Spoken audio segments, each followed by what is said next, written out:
A very happy new year to you all, and thank you for all that you've given Jane and me in our first year in Lichfield diocese.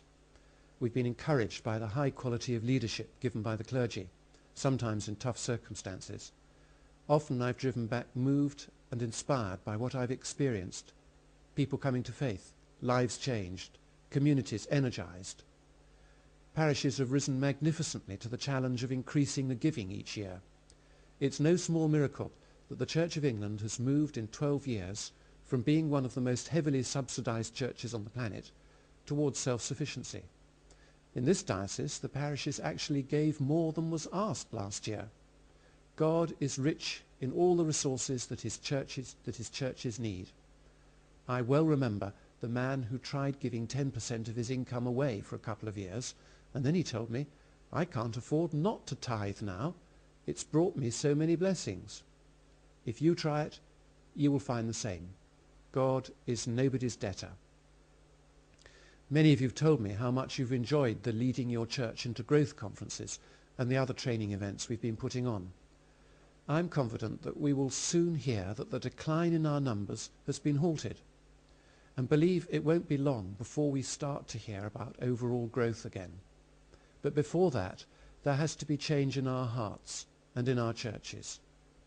Before the Christ child could be shown to the nations at Epiphany, he was 9 months in the womb, and then he was born quietly and almost incognito.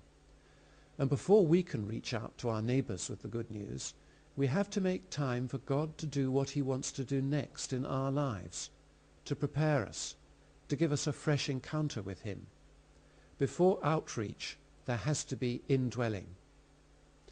I hope you'll have heard by now about our new diocesan strategy, agreed by the October Diocesan Synod, called Going for Growth. It builds on the 1995 document Growing the Kingdom, and it makes some suggestions for ways in which the Church can be the Church in our time. It particularly focuses on the way that the bishop's staff and the centrally based officers can work to support the parishes and the sectors. Last summer I visited Ephesus, and I was struck by the incredible feat of St. Paul and his few companions, daring to challenge such a civilized and developed society with all its learning and its sophisticated dismissal of most religion. The early Christians outprayed, outthought, and outloved their contemporaries in such a way that even the gates of hell couldn't withstand their challenge. And growth in ordinary churches is possible and achievable in our time. I've seen it and experienced it. And nobody will regret drawing up mission action plans, as the strategy suggests. There are, of course, lots of ways for us to be healthy churches, and different ways for us to grow. But each way begins with prayer, worship, and reflection together. So I'd like to invite all of you to do two things this new year. First, will you join me in keeping the first day of Lent, Ash Wednesday, as a day of listening quietly to God for his plans for your church and for your ministry, and as a day of prayer and fasting for growth in the diocese. Some prayer resources have been prepared to help you, and these will be given out with the next issue of Spotlight. I hope you'll use them through Lent and beyond. And my second suggestion is for each of you to invite one new person to join you in worship at one of the special Easter services this year. Mission is for us all, and the good news is for everyone.